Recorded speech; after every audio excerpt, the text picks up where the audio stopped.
It's now 7 o'clock and I formally declare tonight's meeting of the City of Kalgoorlie-Boulder open. Before I move on to the agenda, I pay my respects to the traditional owners of the land where we gather tonight, their elders past and present. We are led in our opening prayer tonight by Pastor Joseph Yipway from Church West. Pastor Yipway. Let us pray. Father, in the name of Jesus, we thank you for tonight. We thank you for this privilege for men and women to gather in your presence, to make decisions, to deliberate, to give answers, to respond to various circumstances that are happening around about us. Almighty God, I want to thank you for those that have volunteered and those that are paid to be here, that God, you will continue to refreshing them, continue to strengthen them, and cause blessing around them upon their children, their family, and most of all, every decision they make will bring blessing to this city. We thank you. We honor you. We give you thanks and praise. In Jesus' name, amen. Amen. Thank you, Pastor. Thank you, sir.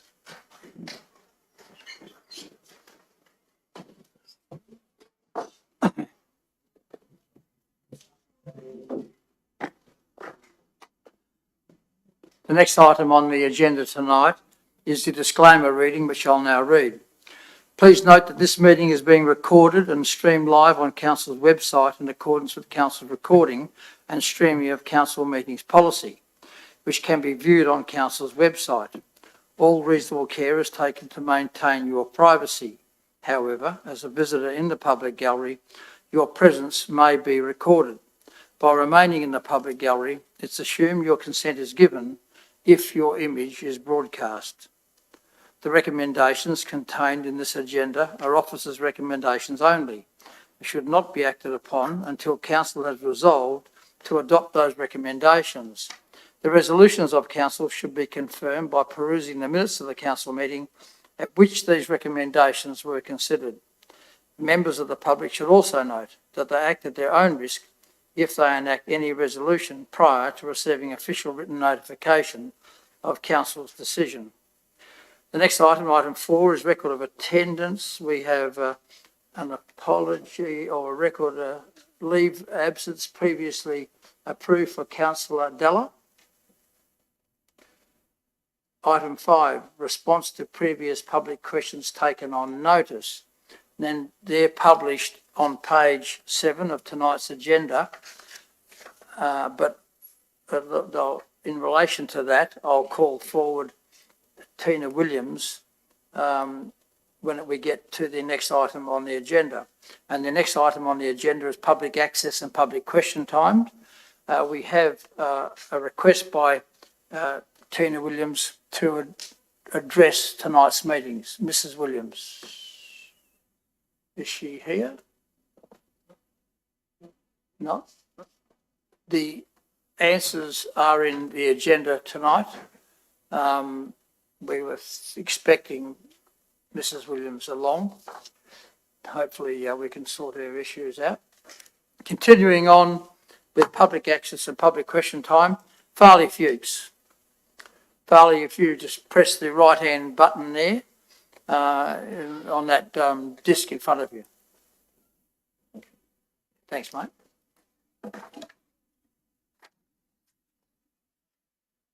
Good evening, all. I'm here on the behalf of the Goldfields Golf Club with my fellow director, Lisa Mitchell. We've got 3 questions. It relates to agenda item 15.1.3 on page 24. Are the councillors familiar with the terms and conditions of the new golf course complex licence agreement signed and sealed by the City and the Goldfields Golf Club on the 17th of September 2010?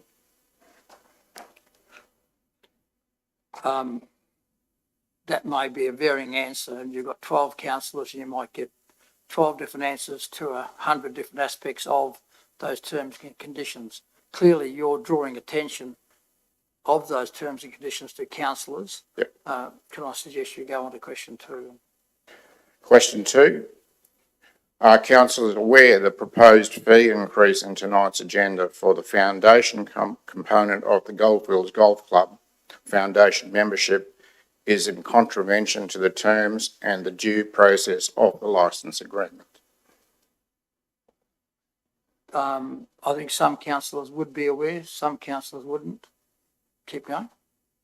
And thirdly, are councillors aware that the licence agreement clause 219 specifically noted that on the 1st of July annually, the city shall review the non-foundation component of the licence fee, and in 2022 was only notified to the Goldfields Golf Club on the 6th of July 2022, although approved at a council meeting on the 23rd of May 2022, thereby missing the GGC annual invoicing date. I don't think the councillors would be aware of that level of detail. Do you want to speak to, in general terms, to those three questions, Farley? Well, basically, it's more about making council aware that there is a agreement in place that the Goldfields Golf Club considers binding, and a binding contract in our opinion, and things like fees and stuff like that are actually detailed in there with due process to go through, and I don't believe that it has been carried through in terms of those agreements. Councillors, does anyone have a question of Mr Fuchs? Deputy Mayor. Thank you, Mr Mayor. Mr Fuchs, thank you. Were you aware of any of those meetings as a member, that there was a meeting between the city and the golf club in May last year? In May last year? Yes. Not as a member, I wasn't a board member at the time, but from what I was told, basically nothing was actually fully agreed to, because everything in that agreement says we've got to have it in writing. So as far as in my opinion, they obviously, the board has decided that they weren't really, the discussion really didn't lead anywhere. Can I just follow up, please, Mr Mayor? So as a member at that time, you weren't aware of a meeting between the board and the council and what potentially was to come out of that meeting? No. Thank you. Any other questions of Mr Fuchs? Thanks, Farley. The next public question comes from Lisa Mitchell. The same. They are Yeah. same questions, Lisa. You're happy? I was a board member. Yep. Do you want to get up and... I was a board member at the time of the agreement last year, when Farley wasn't, and there was no meeting between the GGC and the council to discuss those rates, as far as I'm aware. Mr Travascus, were you involved in those discussions? Yes, I met with board members on the 13th of May, where we discussed both an update on the resort development as well as a market review of the foundation membership. And 2022. Yep. I disagree. Okay. What we're trying to say to councillors is that there's no due process that's being followed year to year to year that's in line with what's in this agreement. There's not a regular set date for meetings within a certain number of certain time. That's happening every year, and so we're not getting told until too late when we want to bill our members of what the changes are and what the new rates are, and that's not following what's in the agreement. So we're trying to bring to councillors' attention that there is an agreement, and there should be a better due process of how agreement is made each year to change the fees for foundation and non-foundation members.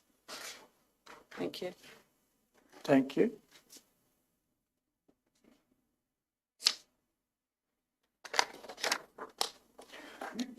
Sorry, Mr Mitchell, councillors, any questions of Mr Mitchell? Thank you. The next questions comes from Paul Cotsoglio. Is that, no, I missed that, didn't I? Cotsoglo? No, I. Thank you, Mr Mayor. Paul Cotsoglo, I'm the Managing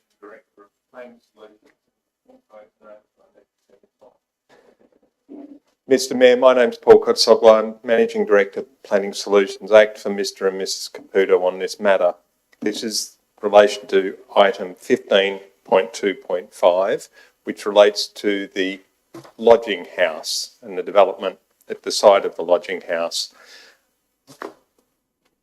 Thank you for the opportunity to speak, and thank you for the opportunity to liaise with the council staff. We say this is a simple matter. The lodging house, as you well know far better than I, has been in Porter Street for decades. I'm advised that it's about 7 decades, a very long time. I wasn't around then, but I'll take their word for it. Under the provisions of your planning scheme, the existing development is defined as a lodging house. A lodging house is defined under the Health Act as having a whole series of specific provisions and things that need to be met to be able to be called a lodging house. The size of the kitchen, the living rooms, bedrooms, fire protection, emergency lighting, register of lodges and that register to be available 24 hours, and a keeper, a person registered to be authorised to be the keeper of the premises. Under part 3 of your planning scheme, provisions 3.1 to 3.5, the scheme defines how you determine what the use is and the permissibility of that use. And I've laid all of this out in the briefing note that I circulated to elected members via the offices a week or so ago. If a use falls into that category in your zoning table, it's then excluded from other uses. So it's not called something else. And we're actually applying to change the development of the site, not to change the use of the site. Mr Mayor, we understand that there were some issues raised about the presentation, the aesthetics, the landscaping on the site. And I flagged that if the elected members were of the mind to require modification to the aesthetics, to the landscaping, to the elevation to Porter Street, a condition of approval could be presented if it was considered necessary. I provided that in the briefing note, and I note that the officer report has recommended approval, and that approval has come after modifications were made to the application that was originally presented earlier in the year and modified in March, taking into account concerns that were raised with the design in terms of access, parking, waste management. Mr Mayor, if you've got questions, I'd be happy to ask if it's appropriate for me to, happy to answer them if you want to ask me them. Councillors, do you have any questions on this matter that you need answered right now? Councillor McKay?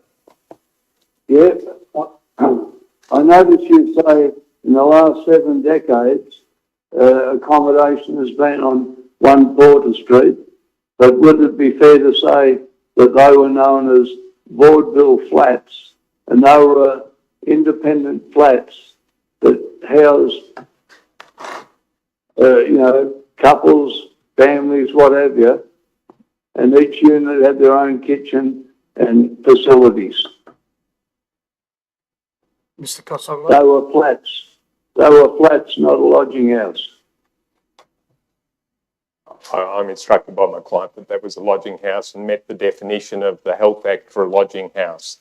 And I understood that that was what the assessment that the officers undertook assessed the site as. But notwithstanding that, we understand the use has been approved as a lodging house, and we're not aiming to change that. We're aiming to maintain that, change the development of the land.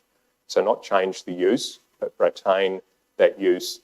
And so those units will be contained to the people that reside in each of them for the period that they take and book them independently. So what you're talking about, councillor, is not dissimilar to what we are proposing exactly on that site and continuing to use the site for. I trust that answers your question. Any other questions? Thank you, Mr. Casolo. The next public access and public question time actually came in a bit late by the Act, but I've deemed it to be approved. And so can Carissa Zappelli here? Yes, Carissa, ask your questions. Just press the right-hand button. Thank you. Oh, sorry. Didn't come in late, I'm pretty sure. Well, it's half an hour. All right, are you aware that the trial requirements for the alcohol ID at the liquor store is about to end and it will be mandated by the state government? Has it made an impact here locally and where is the evidence? Can this be shared locally? Shown locally. Local businesses, staff, patrons are not happy and are you going to help stop this madness of control and discrimination? Okay. It is a state government matter. We've got to start locally. Councillors, you've heard that. Do you want to ask Ms Zappelli any questions on this matter? Or anyone got Councillor any Johnson. answers for me? Yes, thank you. Carissa, are you able to explain this a little bit more? Because I'm not aware of any closure or any stopping of something. Yeah. Okay, I've probably been under a rock for a while. Could you We all- explain that a little bit more? I had a chat with Ali Kent. That's how I know that. She promised me some information. Got half of it. Can't get the last part of it. Don't know any more. It's just her hearsay. I doubt she would lie about something like that being mandated. But, yeah, I don't think it's working here. Like the Gascoyne, Pilbara, NT. It is discrimination with what's just gone on over the last couple of weeks or months here in town with the, probably a separate subject altogether with the card, the direct debit, cashless card, etc. It hasn't worked. And I think it's been going for too long. This trial has lasted over a year. And there should be some evidence. There should be somewhere here locally that has made a difference. But I don't think it has.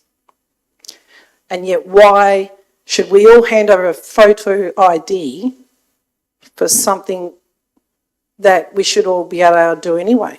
It's been the longest serving structure or mandate / trial for something that's not really necessary for each and every one of us. Surely they all must know what level or how many people are actually on that banned list. I heard it was 14, then it dropped to 7. So where's the banned list? What's happening with that? They must know where they live by now, so they must be able to prosecute them. But the stupid thing is, you can go to a pub all day long, drink alcohol, then go home and bash your partner because you're not on the ban list. You can get your mate to buy alcohol too. Go home and drink it and bash your partner. This is both ways, not just women, it's men as well. I'm covering everyone there. But that's how dumb this rule is. Do you agree? It's dumb. I mean, show me the evidence. Where is it working? Has it worked? Where's the information? I've asked Ellie all this. Couldn't get anything. Then she lost all my questions. Doesn't matter who we ask. So, Councillor, Mrs. Zappelli, you're after council to make a public statement opposing the continuation of the ID. That would be lovely. Okay. I won't vote for it, but councillors, Yep. I might only get one vote. Councillors, any other questions? Thank you very much. Thank you very much, everyone. The next public question times comes from Leanne. Leanne, We don't have a surname. Leanne Christine. Christine. Christine's your surname. Yes. I didn't take a photocopy of it, sorry. So does anyone have a copy, please? If you, or the CEO will now provide you with them, Leanne.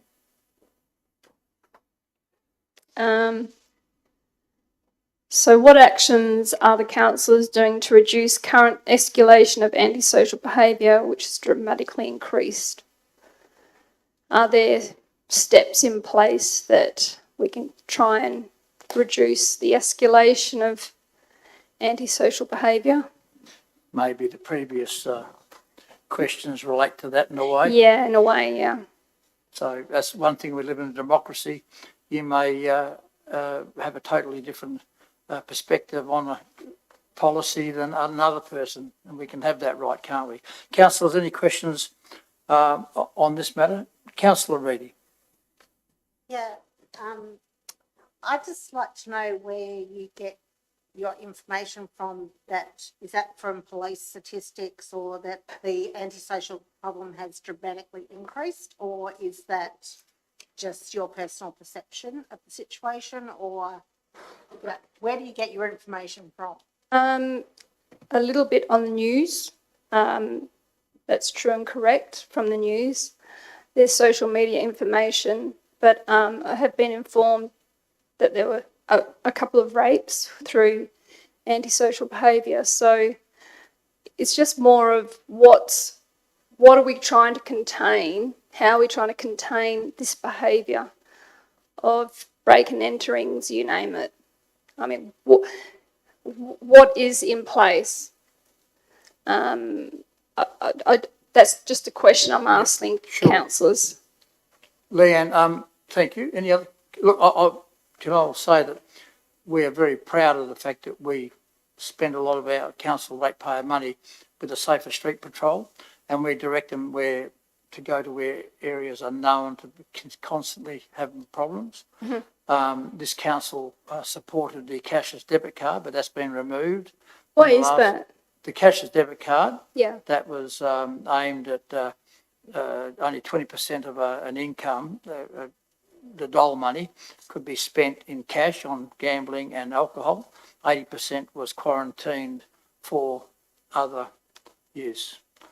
But that's gone, and we have to move on and live with that. Reality is antisocial behaviour is a police matter, state government, but we work with the senior police and our patrol to do what we can, and we do listen to any community concerns in this area. So with working with the police, have they stated that it has escalated on their behalf statistically? No, but I think it's changed dramatically in the last 2 to 3 weeks. Yeah. I've just got a couple of complaints today. Councillor Bodica has a question. Yeah, thanks very much for your question. Look, I can't speak for everybody else around the table because, I can only speak on my own behalf, but I'm sure that the other councillors as well would also, be certainly concerned if there's antisocial behaviour happening in the community. I'm a retailer and I actually see a fair bit of it down in the CBD. I'm also part of a, social media watch where, ratepayers and retailers are letting us know what's happening in the city. And, sort of, as the Mayor said, it's actually a state government issue. Council can take it to the police and we can let them know what's happening, and we certainly have done in the past. Isn't that correct, Mr Mayor? And, we as ratepayers, councillors ourselves live in the community, so we, are also really concerned about it. So all we can do is keep on highlighting it. I do know that Mrs Sapelli's daughter-in-law actually had quite a nasty issue the other week too. Did you want to maybe let the councillors know about what happened with that? About the, was she in her shop and something happened? Do you want me to say it, or do you want... No, I thought you might have known something about it. I just know a little bit about it with the interruption that the young lady had at her shop. It's not my place to say what actually happened, but she what was the word, sexually assaulted, potentially. Yeah. So it's just out of control, even in daylight. And it's concerning because we want people to come into Kalgoorlie-Boulder, Yeah. not get them out. Well, that's, as I said, we're all very concerned about that too. And I would definitely, any meetings that we have with the police and state government will be highlighting that. Yeah. But, sort of, I don't know about the rates statistics of what's happening in the town. Like yourself, I only read it in the newspaper or see it on the news or something. So I don't know the actual stats, but, I'm definitely worried about it. Wouldn't like to see anybody affected by that type of behaviour. Yep. Any other questions, councillors? You. Yes, you can. Just one thing. I noticed that it's always been put up that if an incident does occur, that it's reported.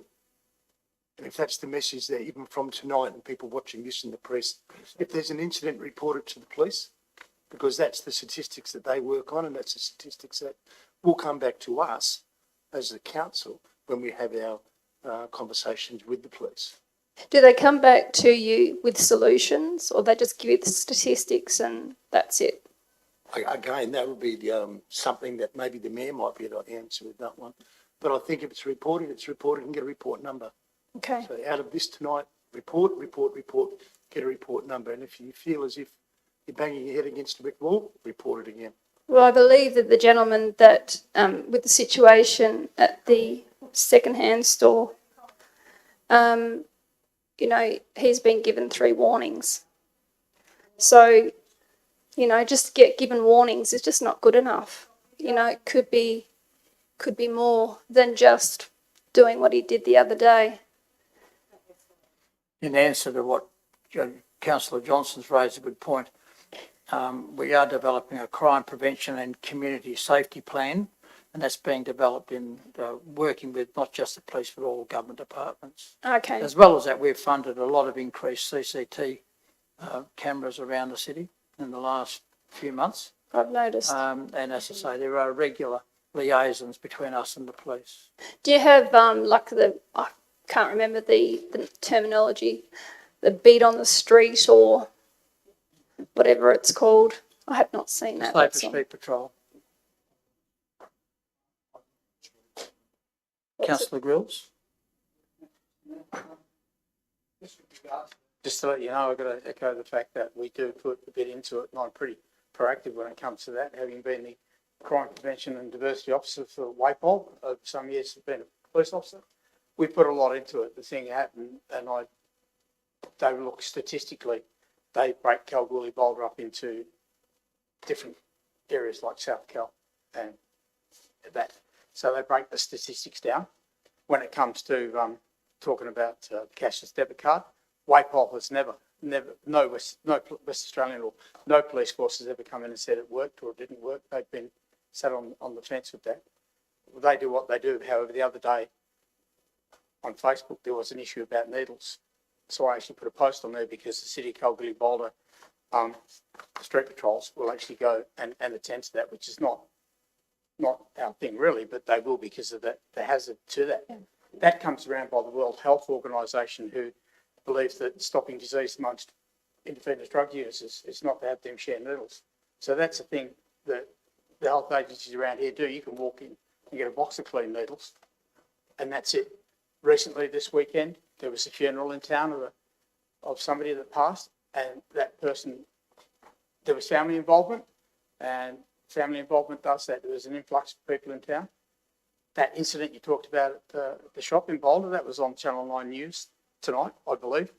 We try our very best, but the thing is you need to, I'm not making excuses here, is that we do our best, but it is a state government thing. It's a federal government thing. You need only to look at Queensland, Townsville, Alice Springs, places like that. It happens everywhere.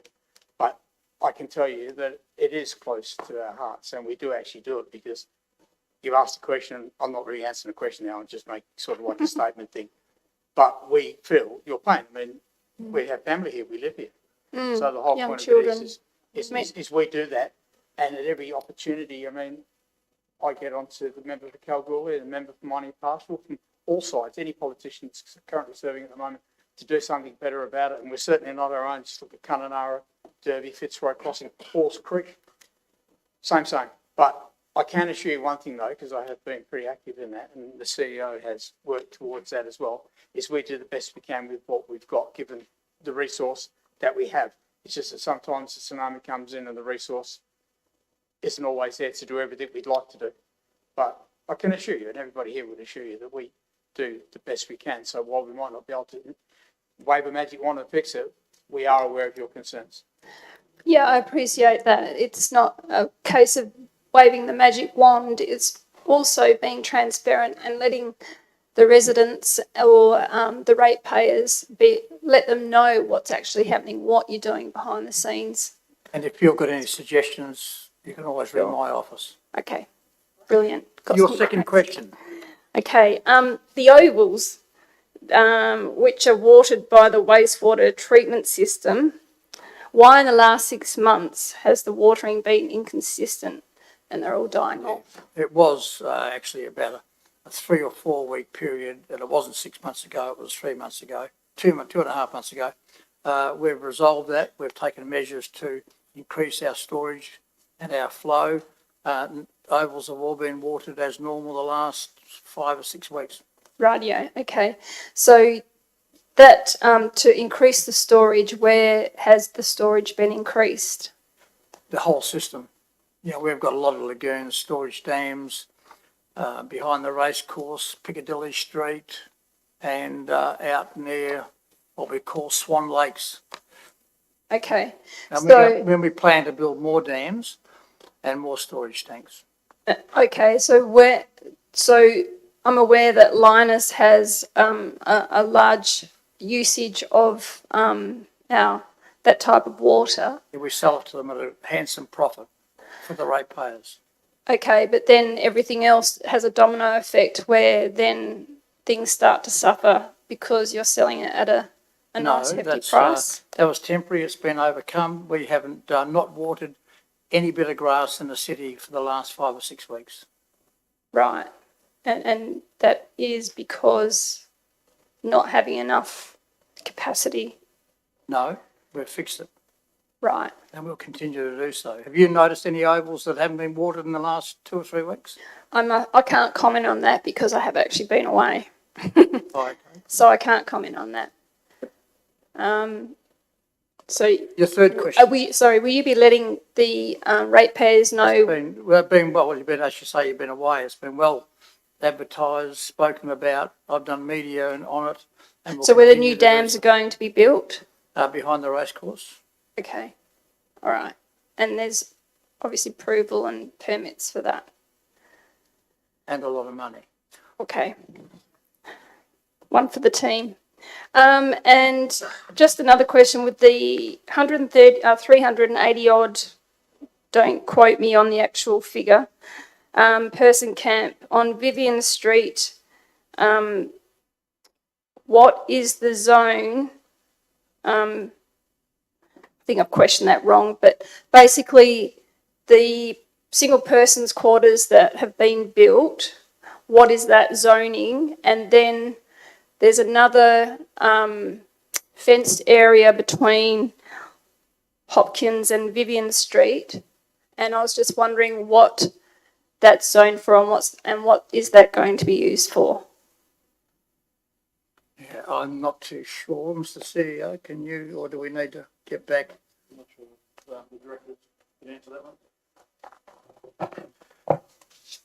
Mr. Mayor, I think she's referring to one of the items in part that's covered in the agenda tonight regarding the Hopkins Street workforce accommodation.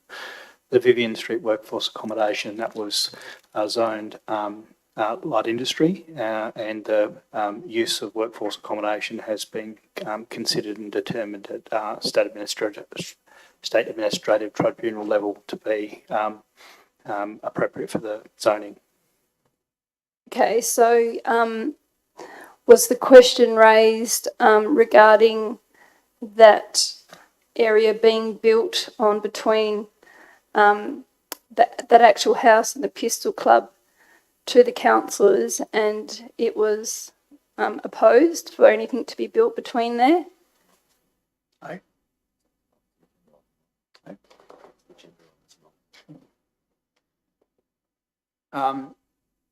As the staff member said, there's an agenda item on that tonight. So if you want to stay in the gallery, you'll find out. Okay, all right. Are the residents or ratepayers that are within that area, they are aware of that agenda being brought up? We advertise the agenda as being well advertised, as it normally is, And where's that advertised? on our website, in the media. The journalists are there, they publicise that. The what, sorry? The journalists in the corner there. Right, okay. All right, so it's by paper and the website. Okay. Just a question. When things like that happen, I remember years ago where I come from, my parents used to receive information in the mail from the councillors of what was up and coming. And I don't see that happening anymore. I was just wondering why that doesn't happen anymore. It does happen when a planning matter goes, and we always let the near neighbours within a certain distance know of matters that are coming up, get their feedback.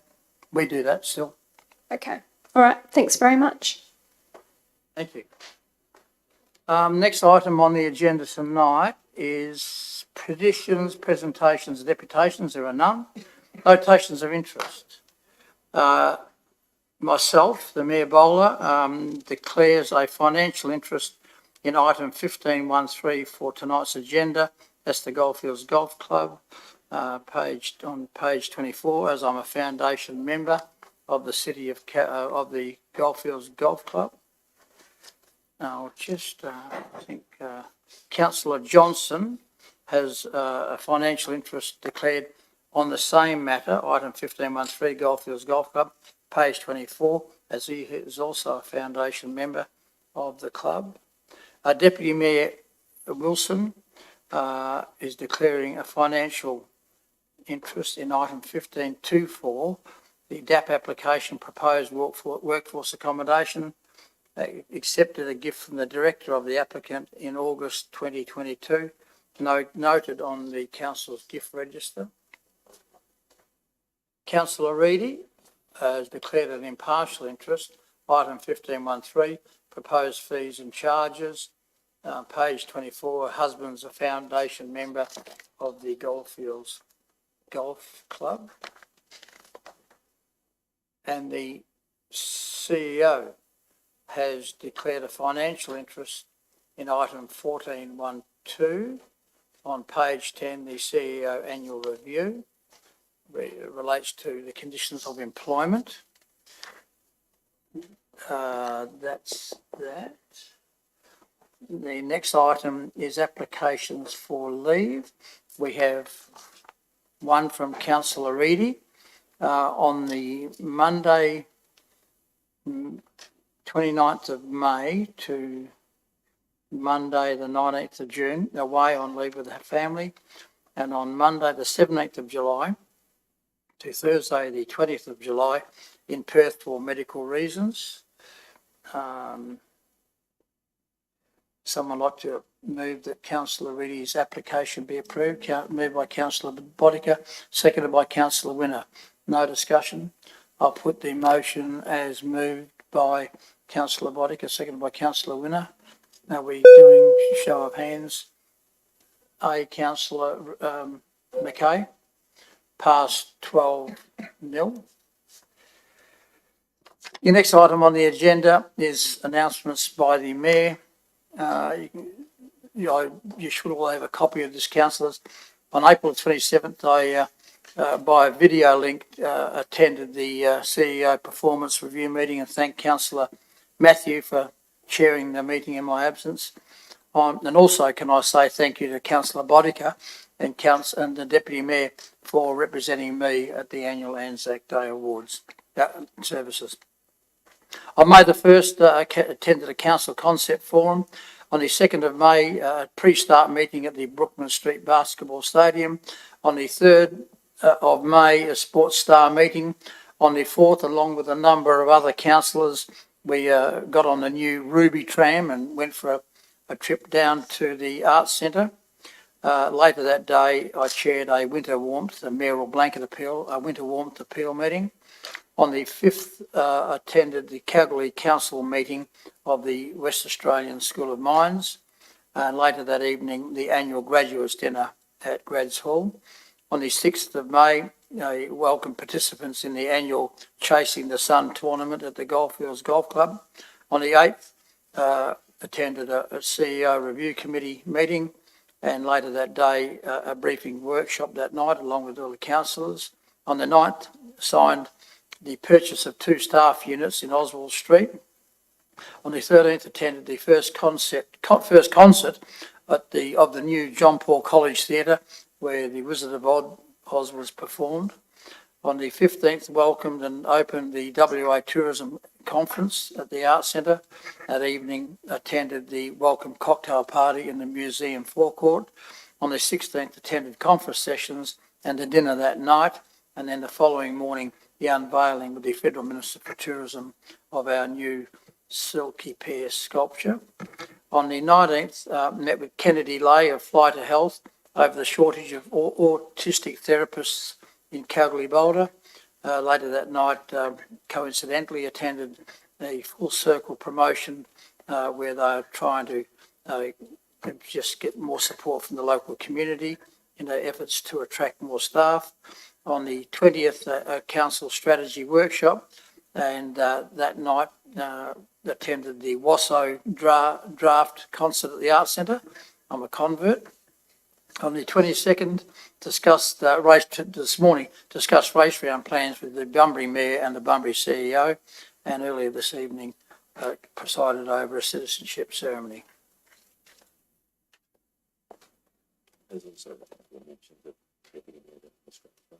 Oh, and if you go to the screen, you can see, and I'll hand over to the Deputy Mayor about facility services where he represented myself.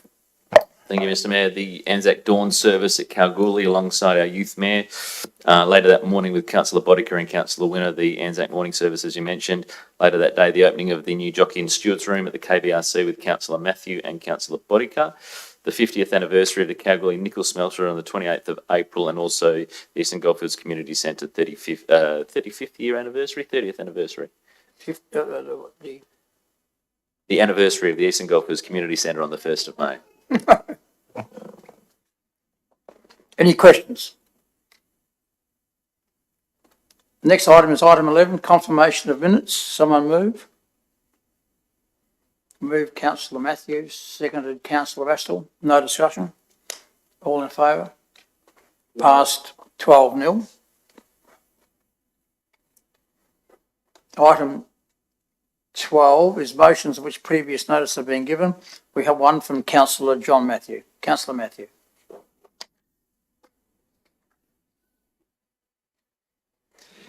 Thanks, Mr. Mayor.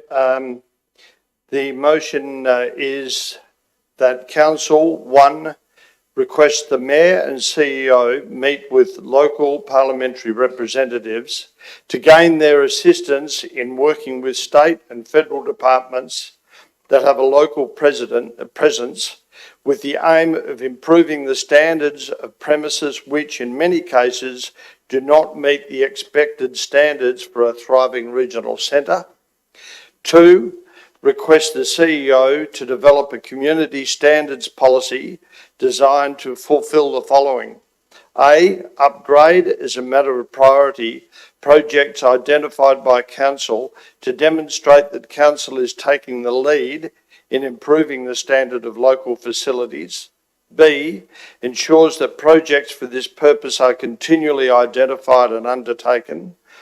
C, review at least annually the community standards policy to ensure that facilities are maintained at a level equal to or above what would be expected in a major regional city.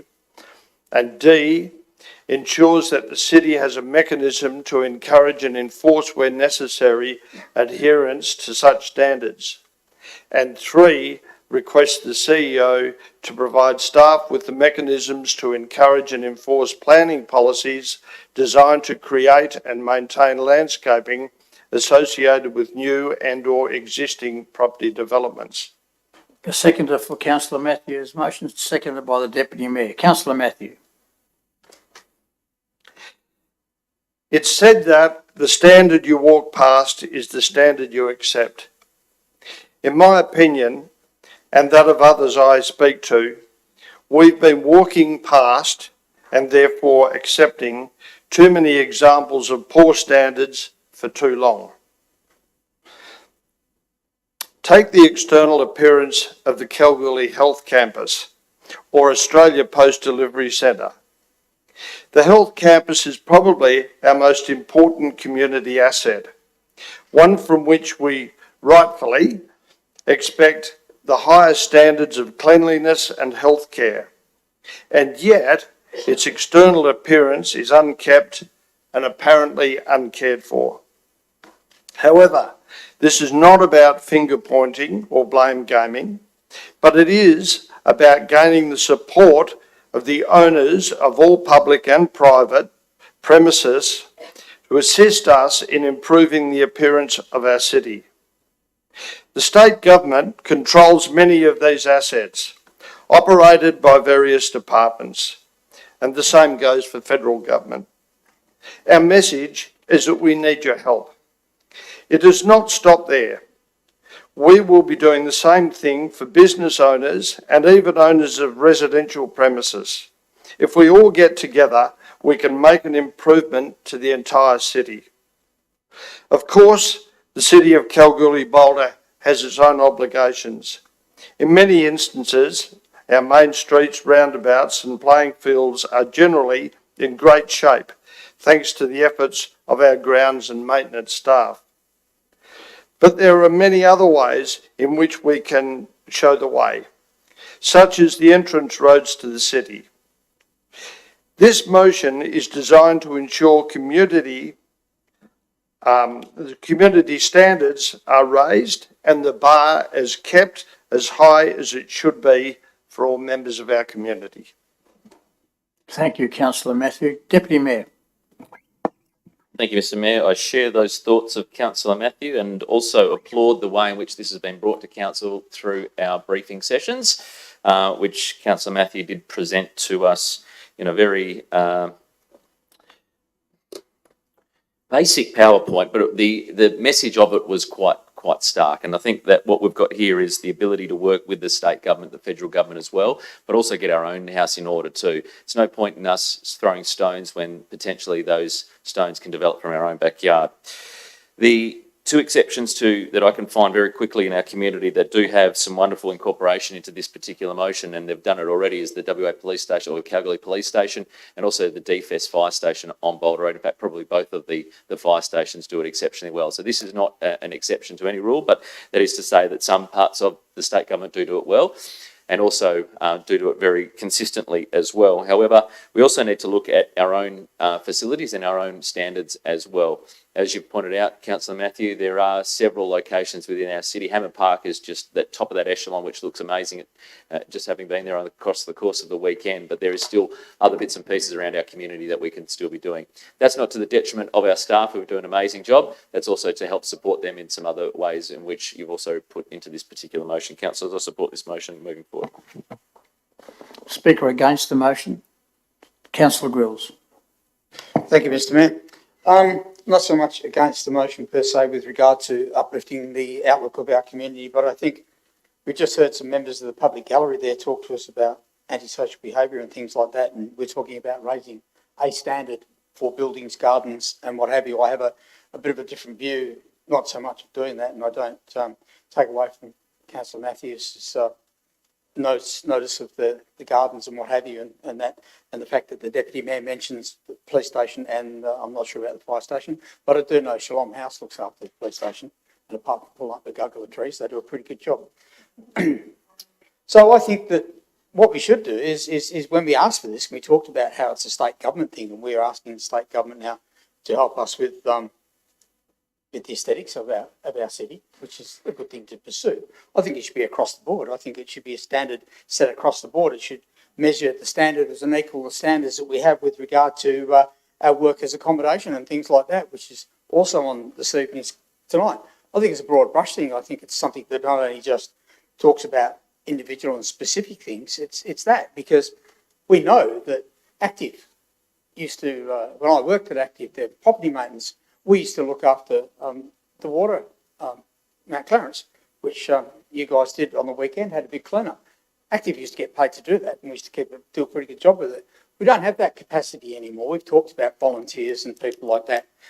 We don't have that capacity all the time now, and I think that, as with other things, there are things that we can do and things that we can work towards doing, but I think we need to focus it back to, focus it back to things that seem not more important, but things that people actually look at with antisocial behaviour and people, that I think if we're talking about needles on the streets, we're talking about things like that, I think we should start off with that basically and then just enhance what we do. So, like I said, I'm not going to turn around and say what a motion this is, and it's not a good motion. I certainly agree that the hospital should. But I don't think we can manage everything, and I think what we should manage more importantly is we should manage things that affect people, and I think the antisocial behaviour and the way we manage that first and making it a safer place to live and then making it more aesthetically pleasing would come from that. So I'm not going to vote for this, and I'm not going to vote for this on that principle, but I do thank Councillor Matthews for putting it forward because on the whole, yes, it's a good thing, but it needs to be more specific if I'm going to put my vote to it. I'll take that as a speaking against, speaker for, speaker against, Councillor Bodica.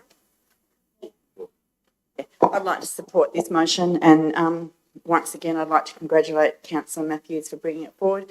Anything that's going to highlight making our community, sort of cleaner and, more presentable is going to impact on the amenity of the area, and I think it's a great thing to do. So I'm certainly going to be supporting it. And, I think that it's also going to be able to, our own parks and gardens are really well looked after, so we're setting a standard with that. And it's just something that we expect other stakeholders to be part of as well, which is going to lift the, vibe of the city. Thank you, Councillor. Speaker against, speaker for, speaker against, Councillor McKay. Yeah, in support of Councillor Matthews' motion, I've got to say that it is in the, just adding in, that it's in the planning policy as it is that 5% of the landscaping has to be looked after, subject to council standards.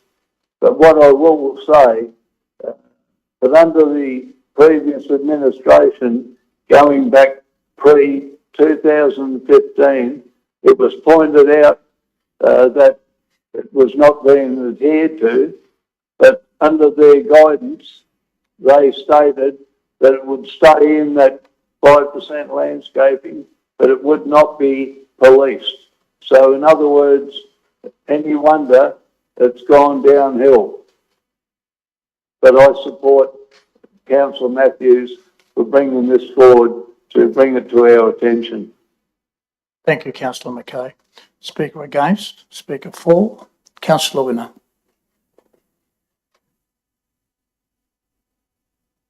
Thank you, Mr. Mayor. I'm raised tonight to speak in favour of the motion proposed by Councillor Matthews. For me, at the heart of it, this motion offers greater accountability across our city. And while I recognise there's a significant amount of issues across the board we are dealing with, that does not take away, in my opinion, the fact that we need a guiding document which can help set that standard moving forward. So future councils and future development into the community can adhere to those standards as well. The community is constantly calling for greater accountability at council and a greater transparency, and I think documents like this will assist us to continue to achieve that, and will assist us to continue to maintain opportunities for future developments and interest in moving for residents into our city as well. So thank you. Speaker against, speaker for, speaker against. Before I give Councillor Matthew the right of reply, I just want to congratulate him also because I think he's articulated and then formalised what we've all been thinking for some time, and I look forward to the outcome. Councillor Matthew. Thanks, Mr. Mayor. Of course, I'm disappointed that this isn't going to get unanimous support. There was a mention made that it should be broad brush, and indeed in my in my comments early on, I made the comment that we should be, as time goes on and this policy evolves, that we should be involving all members of the community, and where we can, talking with and encouraging and, where appropriate, enforcing private landowners to improve their properties. I mean, a lot of us that grew up in Kalgoorlie-Boulder as kids remembered that there were garden awards, and people really did look after their premises a lot and their gardens and their surrounds a lot better than they do now. And this is what's happened as a result, I think, of increased rental. The amount of properties, overall properties that are now rented instead of owned, has led to a decrease in care of these individual properties. And then I think, as I've said, if we can on the way through, as this thing evolves, it's not something that we will turn a switch and a change will be made, but if we can include this as a policy and then ensure that the policy is enforced, and then ensure that by doing so that properties are improved and the appearance of the city is improved as a result. So I thank those councillors for their support. I'll put the motion as moved by Councillor Matthew and seconded by the Deputy Mayor. All those in favour? Against? Passed 11-1. Next item is urgent business approved by the person presiding or by decision. There is an item, so I'll need a procedure motion to accept the late item. Moved by Councillor Bodica, seconded by the Councillor Reedy. No discussion. I'll put the motion that we accept the late item, moved by Councillor Bodica, seconded by Councillor Reedy. All those in favour? Passed 12-0. Now we have item 13.1 on page, of the late item agenda on page 3. There's a recommendation there. Who would like to move the recommendation be discussed? Moved by Councillor Reedy, seconded by the Deputy Mayor. Councillor Reedy. You don't speak? Mr Deputy Mayor, do you wish to speak to it? No. Any councillors wish to speak for or against? Councillor Williams, question? Against, okay. I know that I haven't got to speak to any of you, but as you're aware, this was a late item. We have in front of us a council recommendation for rate model 2. We've discussed at length around the table, both in formal sessions and in other areas, that we were actually going to have a 5% rate rise, to the point that we actually have it in our long-term financial plan that was basically put to council a few meetings ago. This actually is for 6%, which is above what our financial plan it says it's going to be. So I can't see the point of actually doing a long-term financial plan if we're not actually going to do the first year in a correct manner. I also feel that everything that we've been presented is on a 5% increase, and this is for a 6% increase. And given what I know of our contractual obligations, I really feel that we're just subsidising one area. And I'd like it to foreshadow that I will put forward that we adopt rate model 2. Thank you very much. Just pointing out, Councillor, that there's actually 3.97, it's actually under 4%. The reason why you get 6% is because there's a lot more mining tenements, a lot more properties being rated. If you actually look on page 5 of the attachment 1, they've actually got the statement of rating objects and reasons, and that actually shows that that it actually has a 5% increase. So I know that's how it could be construed, but the way I've read this is that we're actually going for an increase of 6% to overall. Mr CEO, do you wish to address that? Yeah, thank you, Mr Mayor. Council is looking at raising, if they go with the option 2, is a 6% increase in revenue. It is actually a 3.97% increase on the rate in the dollar. which is what we're focused on. So the additional properties that come on board, plus the changes in valuation for the mining tenements, is what generates the additional revenue for it. So the rate in the dollar is only increasing by 3.97%. So councillor Williams, you wish to increase the 3.97 to 5, which would then see the revenue up to about 7? I'm suggesting that rate model 1, 2.99% that's put forward.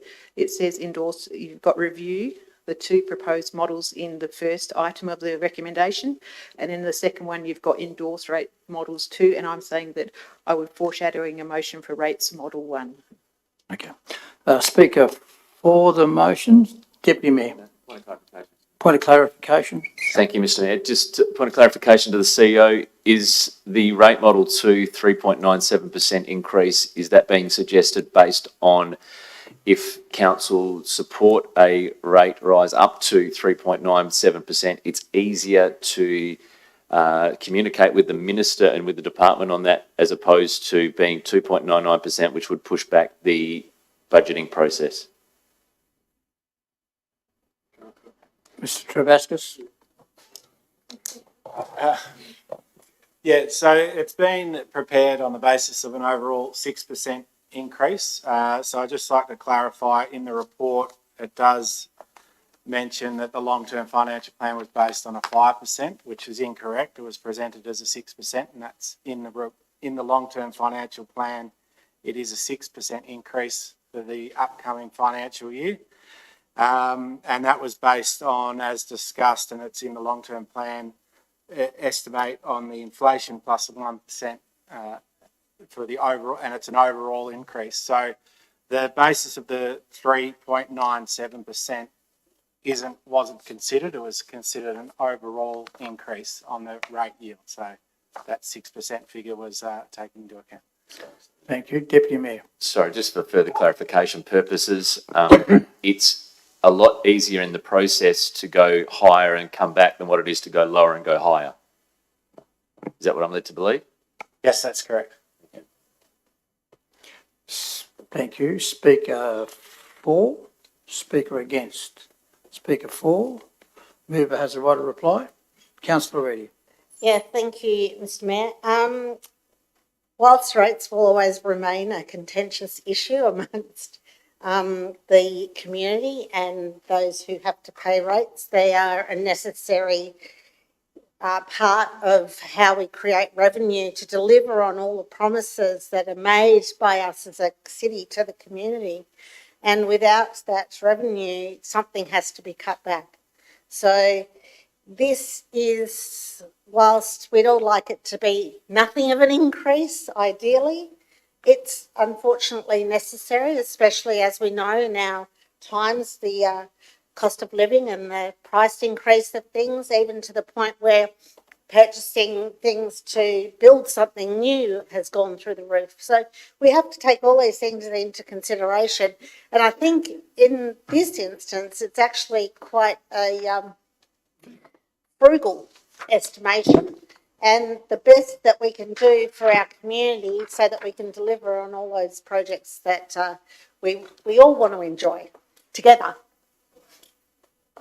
Thank you, Councillor. I'll put the motion as moved by Councillor Eadie, seconded by the Deputy Mayor. All those in favour? No. 1, 2, 3, 4, 5, 6. Councillor McKay. Against? No. Against? Are you a yay or a nay? Yay. Yeah, yep. So 6 all. I'll use my casting vote to pass the motion. Next item is item 14.11, Chief Executive. The CEO will now leave the room. Yeah, what's that?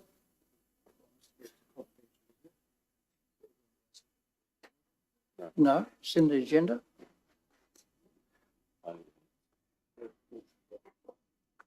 Would someone like to move the recommendation on page 10? Moved by Councillor Boddicker? Yep. Seconded by Councillor Matthew.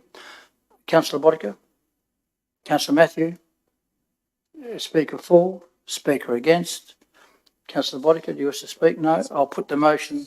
Pardon? Deputy Mayor. Obviously, councillors, this is quite an important item. This is our one employee that we're taking care of in an annual review. I have got obviously a little bit of insight through the committee. However, I do want to raise a couple of different points. And they're all located in this particular document anyway. So there's nothing here that hasn't come out of the meeting that isn't public, and that is that the rise that is coming to the CEO is in line with beyond our control, which is 3%, I believe, Mr. Mayor, through the SAT hearing for the band in which we're placed in. The other point I wanted to raise is that the CEO has requested an extra week's annual leave to go and spend more time with his grandkids. I feel that's a very noble approach from our leader, considering that he's helped work with the enterprising bargaining agreement for our staff, and that I believe it's still through that process, but we'll be receiving an increase as well, and also with some further other additions that he's managed to attract. So to be no change to his base salary and also the provision of extra leave, I think he's setting a great example in terms of leadership for our city. So I just endorse the mover's motion. Before I put the motion, I'll just raise to point out that the front page of today's Kalgoorlie-Boulder was a bit misleading. The journalists misread our 21-22 financial year report, and the Kalgoorlie-Boulder tomorrow will print the fact that there is no variation between roughly the same salary package, and that it was just a bit misleading. I've got to say the report, if you read it on its face value, it did say that, but in the year under review, the CEO, Mr. Bryan, had only worked, I think, 4.5 months or something, and it made it look like that was his annual salary. I'll put the motion as moved by Councillor Boddicker and seconded by Councillor Matthew. All those in favour? Passed 12-0, unanimous. Could someone... Thanks, Manny.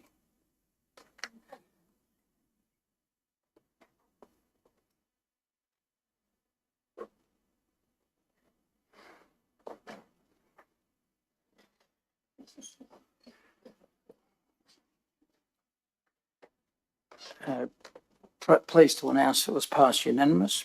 Item 15.1.1, the monthly financial report for March, the recommendation there on page 14. Moved by Councillor Winner, seconded by Councillor Astle. Discussion? I move the motion as moved by Councillor Winner, seconded by Councillor Astle. All those in favour? Passed 12-0. The next item is accounts payable report for April, item 15.1.2, recommendation. Moved by Councillor Matthews, seconded by Councillor Winner. No discussion. I'll put the motion. All those in favour? Passed 12-0. Item 15.1.3, proposed schedule of fees and charges for 2023 and 2024. This is where I and Councillor Johnson. The Councillor Johnson and myself have declared a financial interest and will now leave the meeting.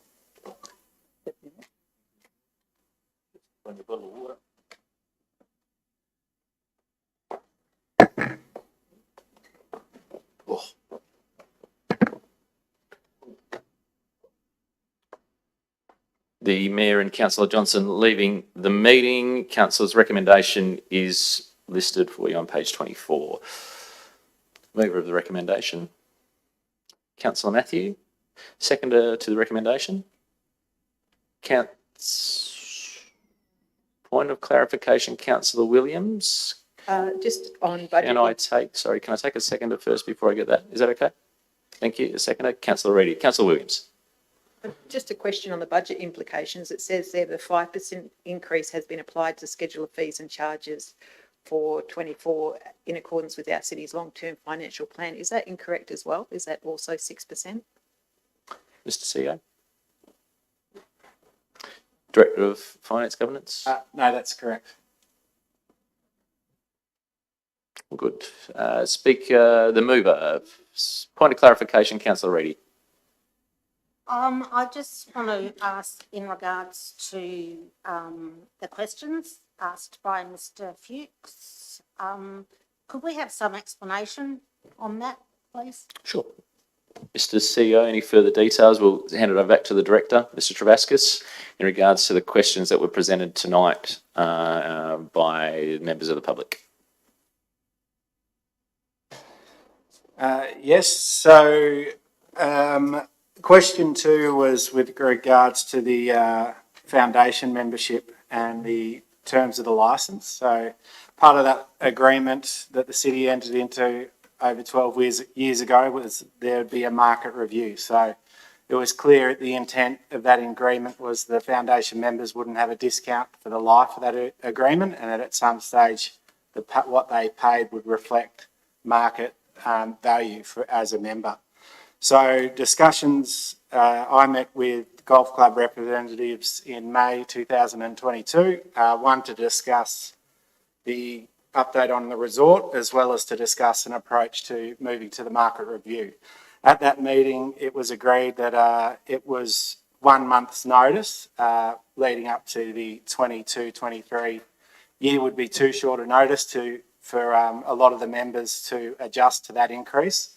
So what was decided was we would do a staged approach. So that included a partial increase for the 23-24 year, and for the as from the 1st of July 24 that they would be on the same fee as non-foundation members. So that was discussed. As was pointed out, a letter was sent on the 6th of July to the golf club to confirm that meeting and to confirm that approach. The city did not receive a response until last week, and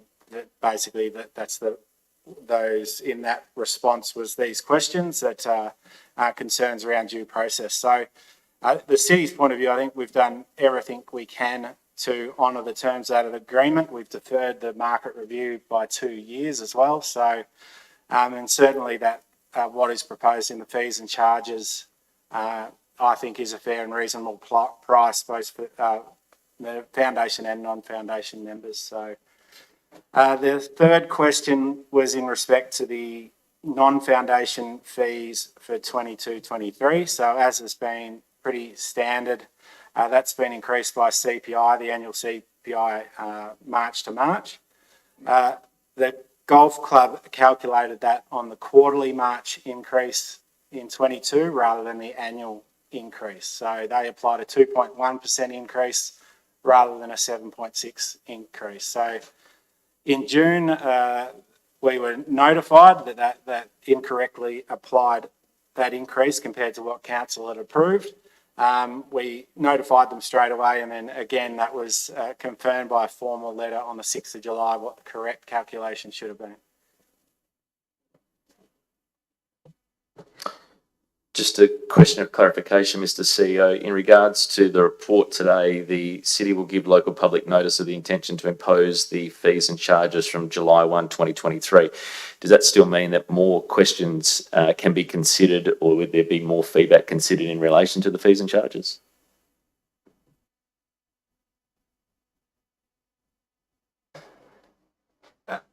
So no, it's about advertising, so it's not inviting submissions. It's just advertising the city's intent to impose those on the 1st of July. Thank you, Mr. Travaskis. Speaker for, speaker against. Speaker for, speaker against. The mover has the right of reply. Councillor Matthew.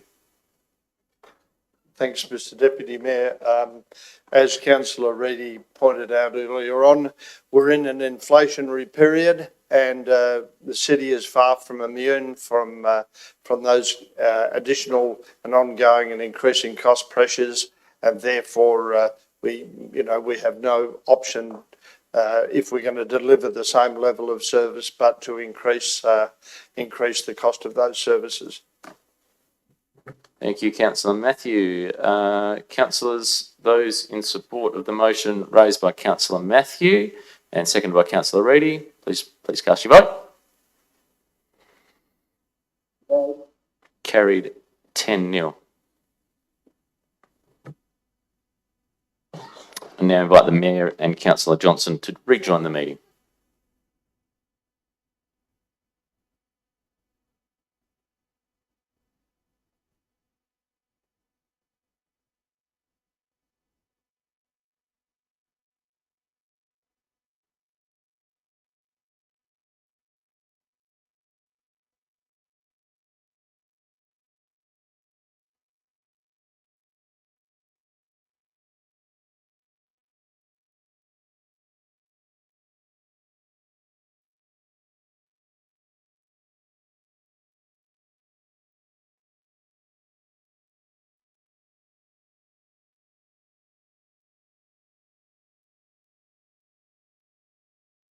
Four, committee and working group policy update. There's a recommendation there on page 27.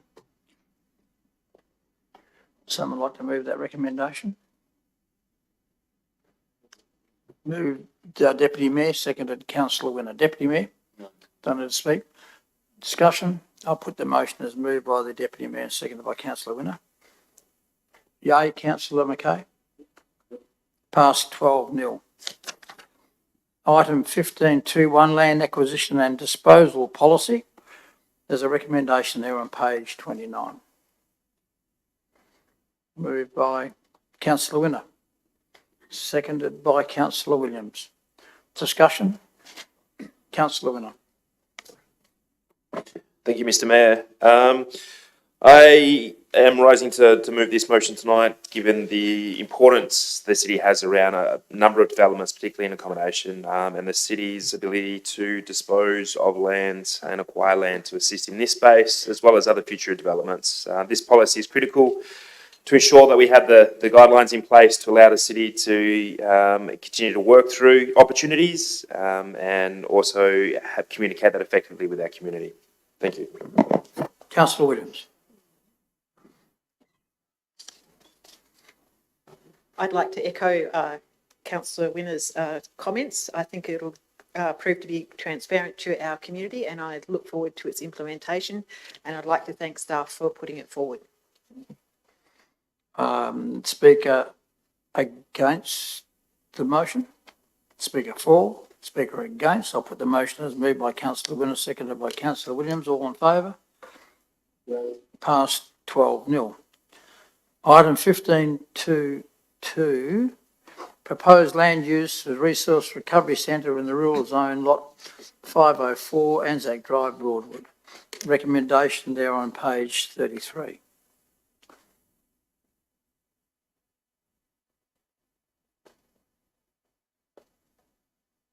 Moved by Councillor Reddy, seconded by Councillor Matthew. Councillor Reddy? Speaker against? Speaker for? I'll put the motion as moved by Councillor Reddy, seconded by Councillor Matthew. Passed 12-0.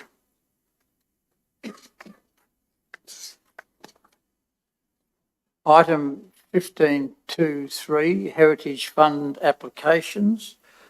There's a recommendation there on page 38. Moved Councillor Boddicker, seconded Councillor Winner. This has been long awaited, and you have raised it many times, Councillor Boddicker. Councillor Boddicker, do you wish to speak to this? I'm actually more than happy to talk about this because this has been a bugbear of mine for a really long time, and I've had a lot of people actually telling me that they've been concerned about it. And even to the point where I don't even really like to walk on that side of the road when I'm walking up the street. So it's really good to see that it's going ahead. And yeah, just I'd like to see it, taken back to its former glory. It's actually pretty much in context of what Councillor Matthew's saying as well, in terms of being able to, bring those buildings back to what they used to be. So, yep, please vote for it. Thank you.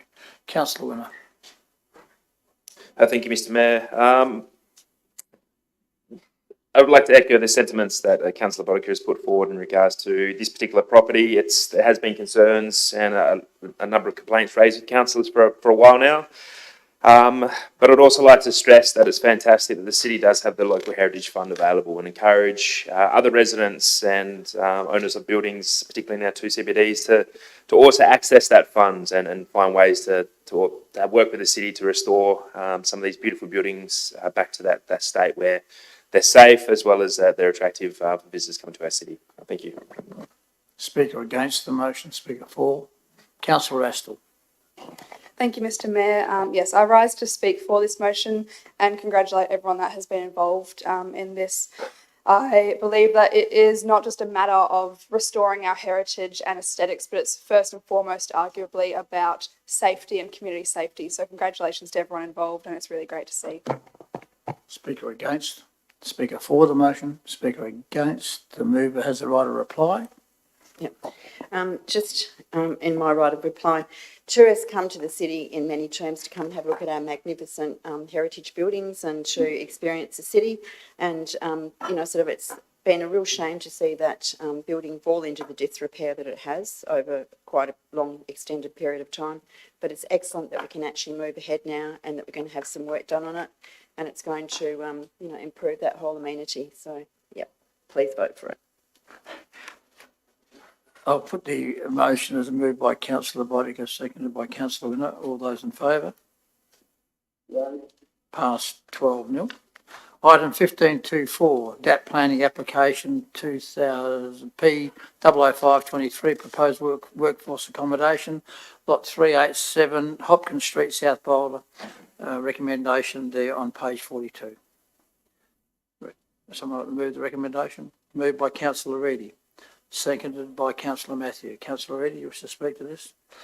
Speaker, Councillor Matthew. Yes, Mr. Mayor. This is just overcomes and addresses a long-standing problem we have with workforce accommodation, and the degree to which this is going to alleviate that problem deserves our full support. Speaker against the motion. Speaker for the motion. I'll put the motion as moved by Councillor Reedy. Councillor Reedy, do you wish to have the right of reply? I'll put the recommendation as moved by Councillor Reedy, seconded by Councillor Matthew. Against? Against, passed 11-1. Oh, sorry, 10-1. The Deputy Mayor left the building because the room because he declared a financial interest. Is he gone? Who wants to be Deputy Mayor?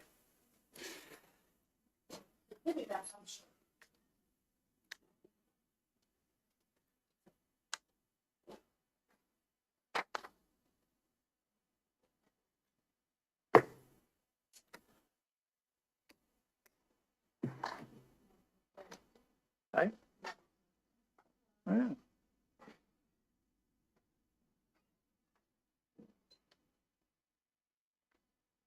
Yeah. Councillor Bodica, did you leave my office open? So that's where you might be.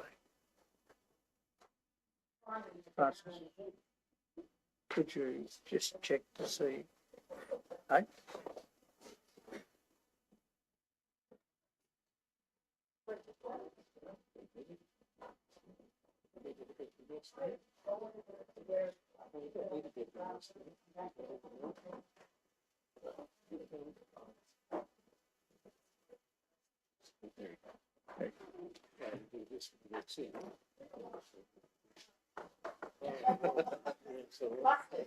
We just sent out the search party. The next item is item 1525 PDO 035/23, proposed lodging house lot 3021 Porter Street, Kalgoorlie. There's a recommendation there on page 47. Moved Councillor Johnson, seconded Councillor Winner.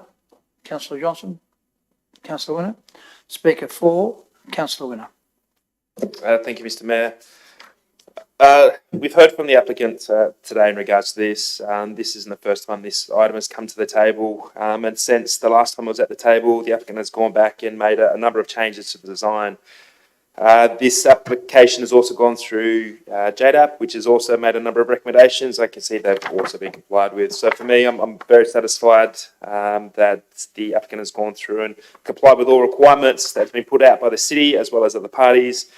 And I'm very excited to see another opportunity for the city to address some of our long-running accommodation shortage issues, and the fact that this lodging house will be open for the entire community is a win for everyone. Speaker against. Speaker for. Councillor Mackay.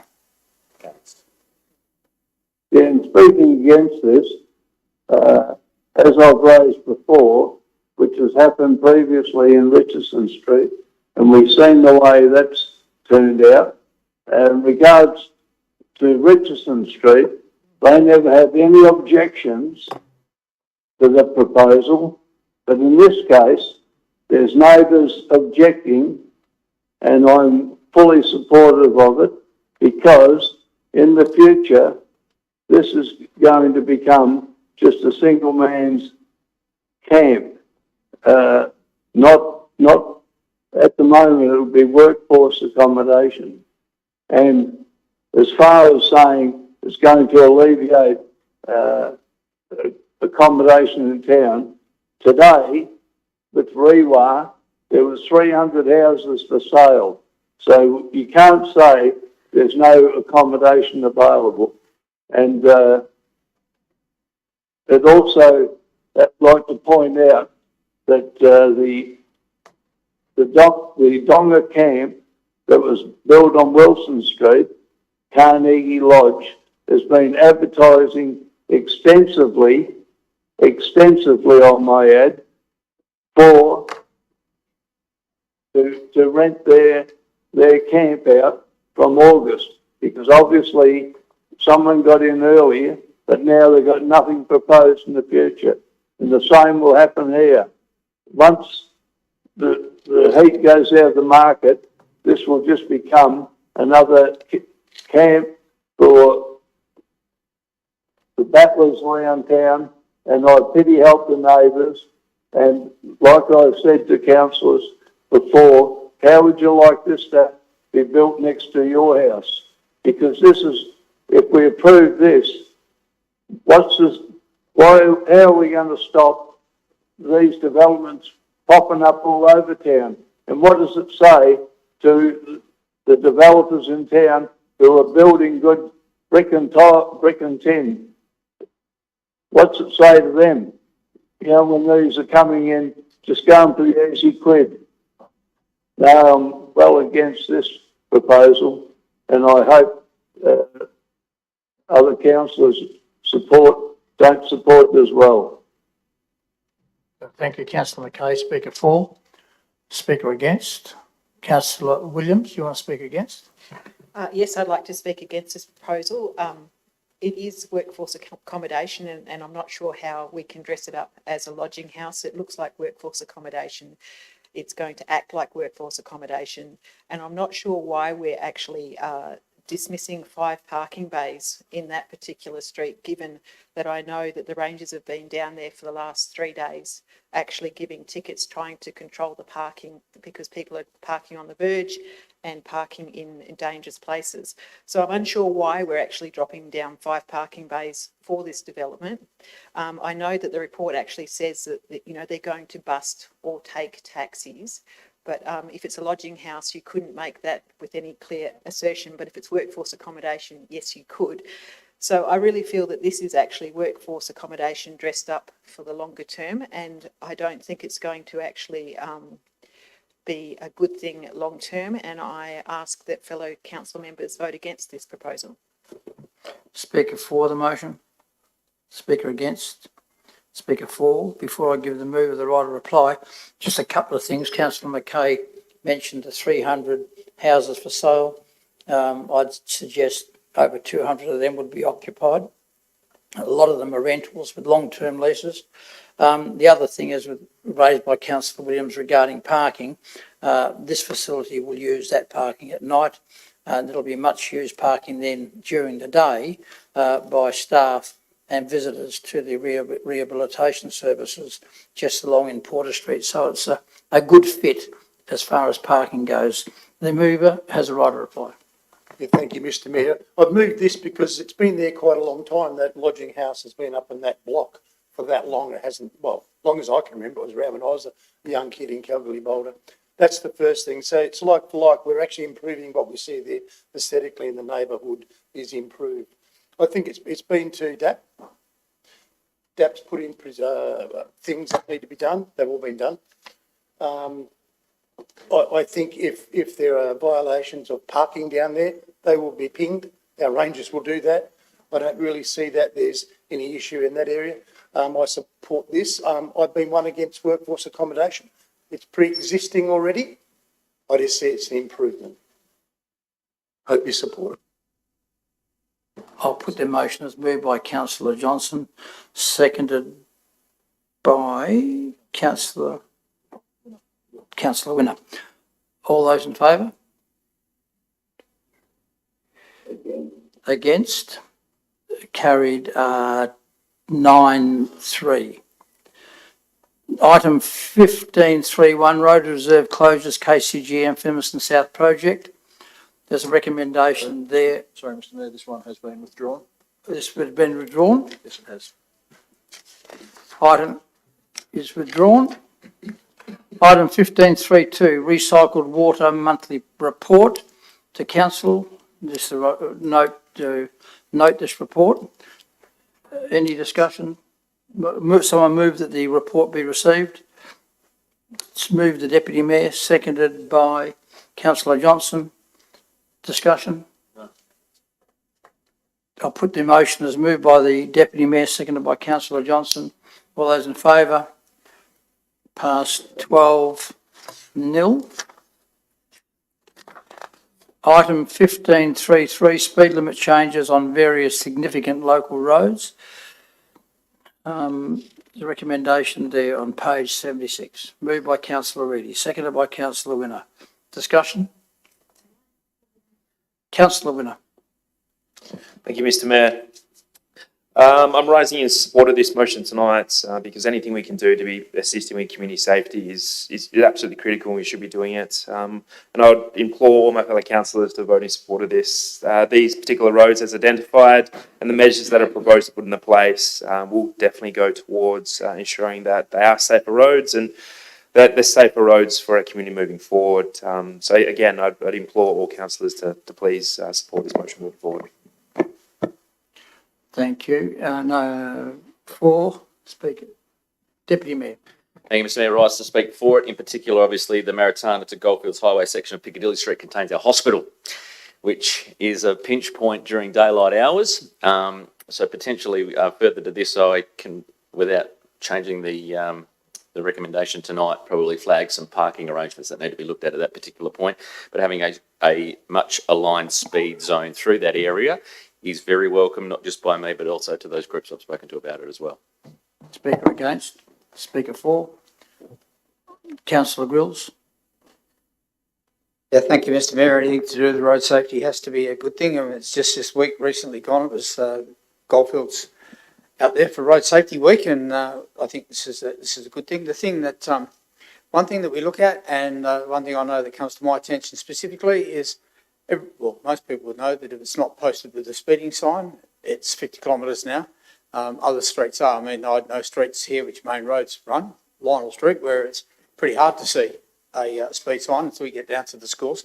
I think that on the back of what we've done, the fact that council is giving their approval to this one, we should maybe liaise with main roads and say that there are some areas, pinch points and places like that, where we could also improve off the back of this and make it more a lot more easier for people to actually identify the speed limit. We all know that lots of people have come to town, and we all know that we're talking about workforce accommodation coming, and people have come from eastern states and overseas. So I think that on the back of that, we should also mention where we can, to main roads, that we actually identify the speed limits a bit more, which will enhance what we're doing with this motion.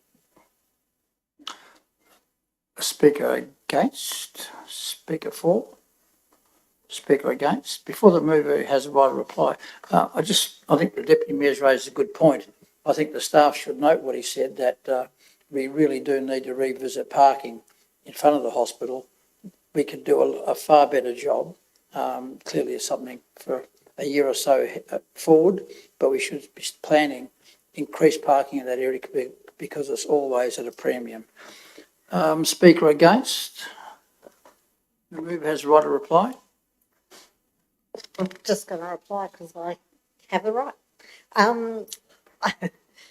I think it's very important for us to be crucially aware of, especially people around areas where there may be frail, old, disabled or incapacitated people, especially around the hospital and the other medical services provided in that area. And I totally agree about the parking.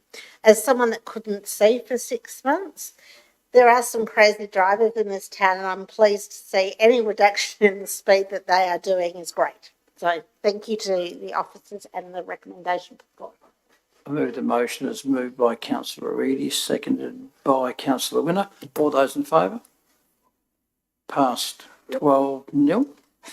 Item 15.4.1 Goldfields Oasis Master Plan. There's a recommendation on page 78. Moved by councillor Winner, seconded by Deputy Mayor. Councillor Winner. Thank you, Mr. Mayor. I think the important take out of this proposed motion tonight is we're not voting on the acceptance of the entire $113 million plan to redevelop the entire Oasis complex.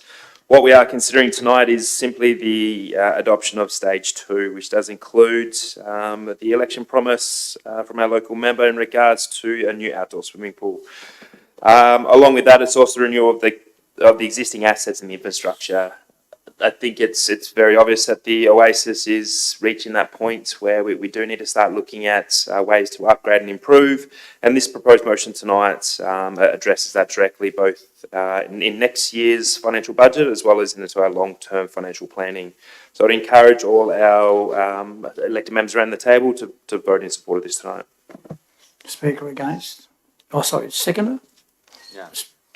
Speaker against, Speaker for. Put the motion as moved by councillor Winner, seconded by the Deputy Mayor. For. Against. Passed 12-0. Next item is questions of which due notice has been given. None, Mr. CEO.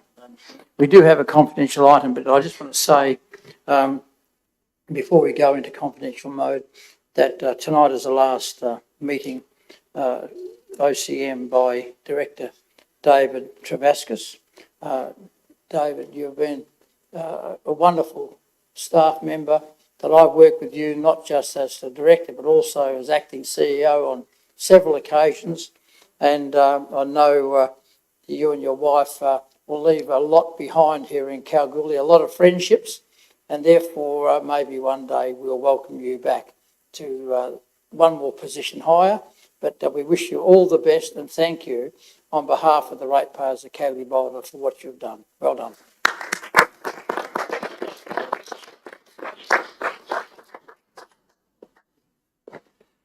Okay, well, someone like to move that we go into confidential mode? Moved by councillor Reedy, seconded by Deputy Mayor. All those in favour? Aye. Passed 12-0. Members of the public, yeah, we've just, if you want to stay behind, you can. We shouldn't be long, but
We're now back in open council. Do we need another motion to accept that?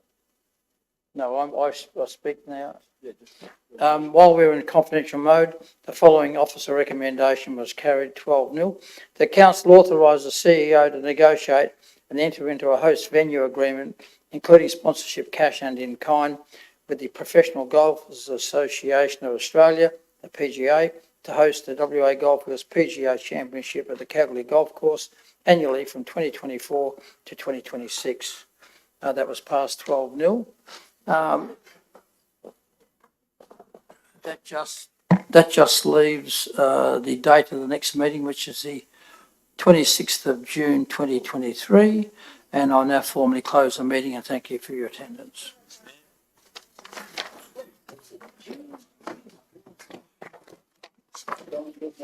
Is it all right if you want to have